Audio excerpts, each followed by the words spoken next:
This will be the second straight game where you guys have kicked off in the mornings. Do you like morning kickoffs, or what time would you prefer to play? Does it matter? In my opinion, college football is supposed to be played in the afternoon. 11:30 is fine with me. I'm not real fired up about getting up in the morning and waiting around all day to play a game. So I'd just soon play at 11:30 or 12 or 1 or 2 or 2:30. We're very excited about what TV does for this game, so we play some night games, but I just soon play in the afternoon.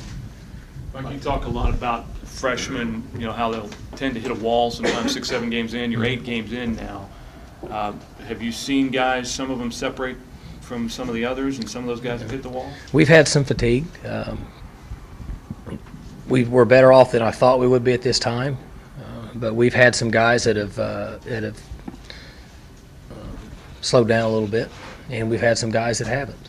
There are some guys that can just push forward and fight through it, but we're playing a number of guys that are in their first year, and some of them have kind of hit a wall, but in most cases they'll recover. They'll come back.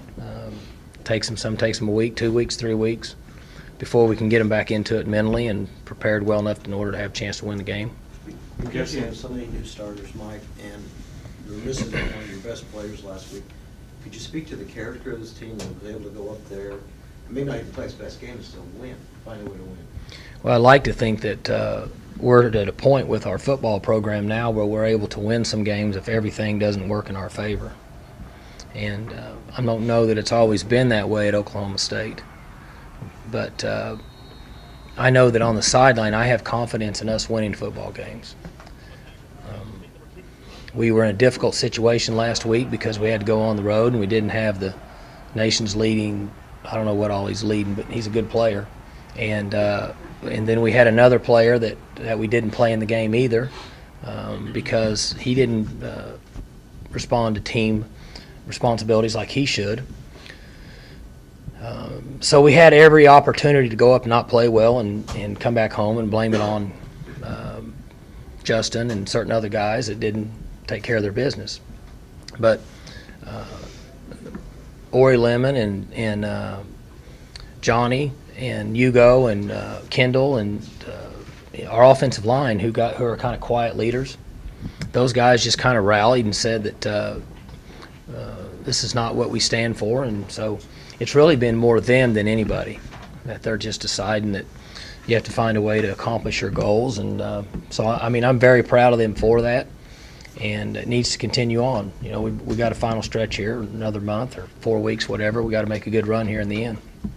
Coach Blackmon served his 1-game suspension. So is it now just all is forgotten, water under the bridge, back to normal? Mm-hmm. We like to perform, or we like to carry on that way. Guys make mistakes, get an opportunity, and your punishment, and we'll move on and go forward. Coach, John mentioned Joseph Randall and freshman earlier. When specifically talking about Joseph Randall, he's a young kid that's coming in and having not only really good success, but basically at 2 different positions. What are you guys doing as a coaching staff to keep him from hitting that rookie wall, if you will? Well, we're doing the best we can to keep them fresh, but they got to practice and do everything in order to get prepared to play in the game. And I don't know that we've found the recipe for that. But we've got a few guys that are hanging in there. Joseph's hanging in there, and Sean Lewis is hanging in there. And then we got a few guys that haven't done as well lately. But it's really based on them. And they don't understand yet, but it's tied into how much sleep they get, how they take care of their bodies, the food they eat. All those things are so important when you go through a stretch like this. You usually don't figure that out till you're out of college. Fortunately now we've got people that talk to them about that on a consistent basis in our strength and conditioning, and we have other people that we've hired that are in our program now, and they communicate to the players about the importance of their taking care of themselves mentally and physically in order to play well throughout the season. I'm a firm believer in that, and I think that has helped us. Was it beneficial at all to Weeden to not have Blackmon in there for 1 game as kind of a crutch to lean on and kind of spread the ball around more? There's a lot of talk about that. I'm going to say that he probably said no, that he would have preferred to have him in there. But I agree with part of that in the fact that this system is so based on quarterback's decision making and his thought process, and reacting very fast, that it could have helped him because he should have had to flow through the plays in accordance with the system more so than leaning on a good player, which all quarterbacks do.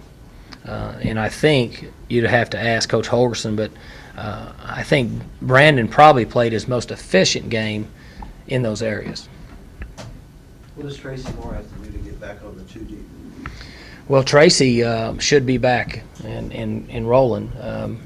He wasn't very good, a very good team player last week. And so, he didn't play on the field. He didn't give us anything offensively, but we're looking forward to him getting back out there. Good. Changes in the kick coverage look good. We threw a few guys in there just to give us some experience to make us feel better. When you looked out there and there weren't 10 freshmen, there was only 7. Felt a little bit better. I think the plan that we had was good. I think, I know that they did a nice job of squeezing the ball, and we got put in the same circumstance, Rex, that we were in the Nebraska game over on the sideline, where we had 2 guys got knocked out of bounds, 1 guy got pinned, and they popped it and cut it back and scored out here a couple weeks ago. And the last game we had the same thing on our sideline again, and the guys folded back in and did what they were coached to do from correcting mistakes. And so, it made us feel good to look at it and see this is the exact same situation we were in when I'd referred a week ago that we had 2 guys there, we just didn't get it done. Well, they did a better job this week in making the play. So our punt coverage was tremendous, and our kick coverage was good.